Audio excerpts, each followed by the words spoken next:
De volta com o programa Papo Dinâmico na PUC TV Goiás, toda terça-feira às 11h30 da noite, né? E também no Facebook, no Instagram, sempre no perfil do programa Papo Dinâmico, também no Twitter e no canal do YouTube da PUC TV Goiás.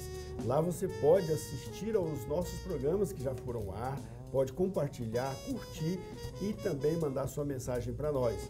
Deixe de fazer isso não, tá? Faça isso lá. Você vai estar colaborando muito com o nosso programa e com essa rede positiva que estamos fazendo aqui para levar para você o melhor da informação, informação com conhecimento, né? E também entretenimento para você. Então, Edgar, a gente falava no programa anterior sobre treinamentos, né? A influência do treinador na formação do atleta e da autonomia que às vezes o atleta pode ter no treinamento. Isso ocorre com você também, treinando seus atletas? Olha, ocorre, né?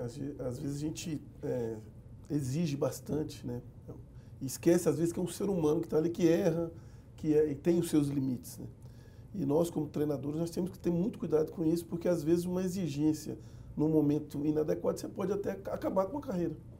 O taekwondo exige também uma certa genialidade do atleta, né? Porque todo atleta, todo esporte, às vezes o atleta, que não é só a habilidade de lutar, ele tem que ter uma inteligência também. E alguns atletas, usando a inteligência, eles conseguem superar muitos adversários com o uso da inteligência, com o cálculo certo, né, do tempo certo de agir e tal. Isso, nos seus treinamentos lá, você explora isso dos seus atletas? Exploro bastante, mas antes eu queria só, por exemplo, como um alemão que não sabe nem fazer embaixadinha, vem cá e mete 7-1 numa seleção brasileira que tem uma habilidade tremenda. Esquema tático, sim, cálculos e a parte psicológica é excelente. Então, assim, sem dúvida, a única forma que tem de você ganhar de um atleta que fisicamente, tecnicamente é superior a você, é com esquema tático e bem preparado psicologicamente. Eu via muita mensagem que o Evander Holyfield falava, um grande boxeador. Sim, boxeador. Ele falava assim, eu não sou melhor do que ninguém. Agora, psicologicamente eu sou. Porque eu tento pensar mais do que o meu adversário. Perfeito. Enquanto talvez ele tem fisicamente ou tecnicamente é superior a mim, eu sou psicologicamente superior. Você tem alguma experiência assim que você poderia relatar para nós de como uma situação totalmente adversa, um atleta em melhores condições físicas e técnicas perdeu uma luta que você presenciou, que participou? Eu tenho, tanto eu como atleta, quanto eu como técnico, né? Sim. A minha como atleta, eu tive foi em 97, né? O próprio Grão-Mestre Sobrinho, que eu citei aqui, ele trouxe uma seleção internacional para lutar contra os atletas de Goiás. E fizemos uma seletiva aqui em Goiás. E para ver quem seriam os representantes contra a seleção do mundo. Era Goiás contra o mundo. E eu perdi a seletiva em Goiás. Eu era um dos principais atletas e perdi. Aquilo me feriu muito, eu fiquei muito mal. E você atribuiu essa derrota a quê? Eu simplesmente perdi porque o outro atleta também era muito bom, mas eu tinha uma experiência um pouco melhor. E eu perdi essa competição. Um mês depois, teve uma grande competição em Londrina, no Paraná, que chamava Brasil Open. E eu fui para essa competição com aquele propósito, eu preciso ganhar, porque eu perdi aquela lá em Goiás. Então eu fui com essa competição é minha. Então essa minha derrota aqui, que talvez foi só um amistoso, serviu de motivação para mim ganhar o Brasil Open, que é um título que eu levo hoje. Mas essa motivação não foi só uma empolgação da hora da luta, levou a todo um preparo. Na preparação. Na preparação. Você falou, eu tenho que ganhar, eu preciso ganhar. Exatamente. Porque eu perdi em Goiás e ganhei o mais importante. Aí treinou mais, treinei mais, se alimentou melhor, adequadamente. Eu vivi mais. Viveu mais, exato. A outra como técnico foi em 2015, né, a minha atleta, minha filha, né, D'Angela. Ela era seleção brasileira e eu não. E paralelo a essa competição, foi o Pan-Americano Júnior, que foi em Águas Calientes, no México. Sim, eu lembro dessa. Paralelo a essa competição, teve uma competição aberta. Então, a competição oficial e a competição aberta. E ela chegou nessa competição muito bem preparada, eu fui só como treinador, não era o técnico da seleção brasileira ainda. E ela, dentro da seleção, era como a estrela da seleção. Primeira luta ela perde para os Estados Unidos e eliminou da competição. No dia seguinte, era o campeonato Open, né, que é um aberto, né, que é paralelo, né, que também é importante. E nessa eu já era como técnico dela. E a gente pegou essa derrota como motivação para a gente chegar nesse Open. Ó, a gente precisa ganhar. A gente tem que ganhar, a gente vai fazer tudo certinho. É eu e você, é o mundo, eu e você, vamos, é trabalho de equipe. E eu não dormi à noite, um dia anterior. Então eu planejei uma estratégia, eu conversei com outros técnicos, o WhatsApp ajuda bastante. Falei, ó, a gente precisa sim corrigir onde errou. Então foi perfeito, sabe? Falhamos talvez no 100%, tivemos 4% de falha na competição. Então foi uma motivação grande para mim, ter sido técnico dela. No outro dia, eu não pude ajudar como técnico, mas eu ajudei na orientação. Então, assim, eu vejo como esse fator, assim, de... talvez o 7-1 do Brasil pode servir de motivação agora na Rússia. Na Rússia. Entendeu? Tomara. Não estou muito confiante, não, mas tudo bem. Doutora, é o seguinte, você tem uma experiência assim? Você atende atletas. Atende individualmente ou atende em equipe? Ambos. Ambos?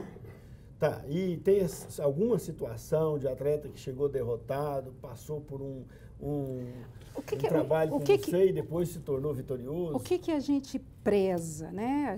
Eu entendo quando o colega fala que da derrota ele renasce e se supera.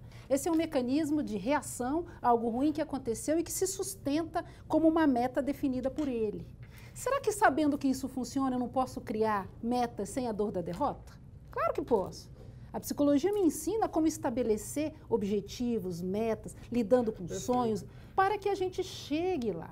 Então, normalmente, a leitura, quando você vai trabalhar com um atleta individualmente ou com um grupo, você estabelece sonhos que são individuais e coletivos. Porque mesmo que seja um de equipe, né, porque sempre é de equipe, mesmo que seja um esporte individual, aquelas pessoas que estão em volta, elas se realizam naquele atleta que se desempenha. O pai está aí contando que se realiza por meio da filha. Isso é um peso a mais na sua filha.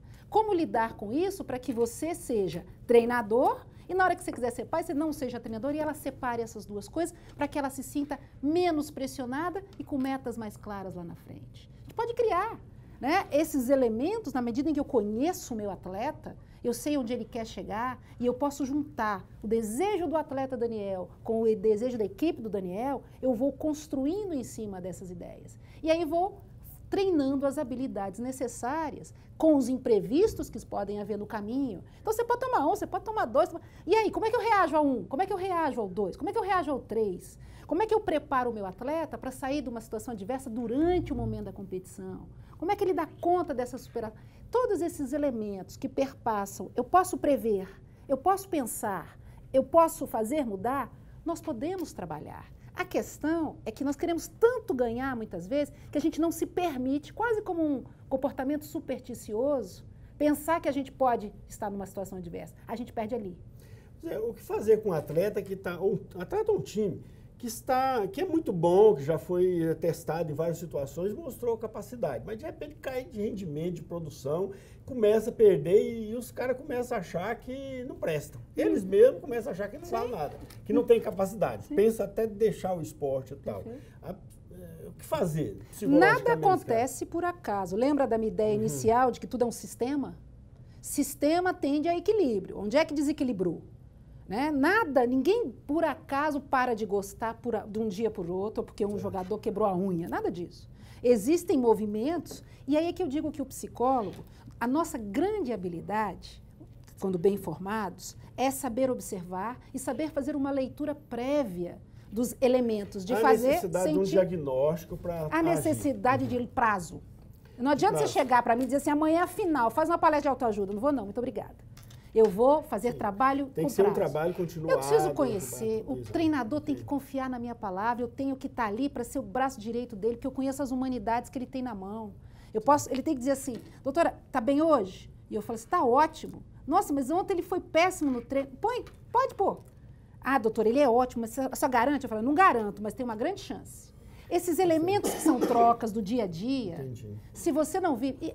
A minha habilidade não é de operar o joelho e nem de dizer o que ele tem que fazer técnica ou taticamente. Entendi. Mas o emocional, deixa comigo. Edgar, se alguém aí quer, algum nosso telespectador quiser praticar o taekwondo, como é que faz? Olha, existem várias academias, né, pelo nosso estado aí.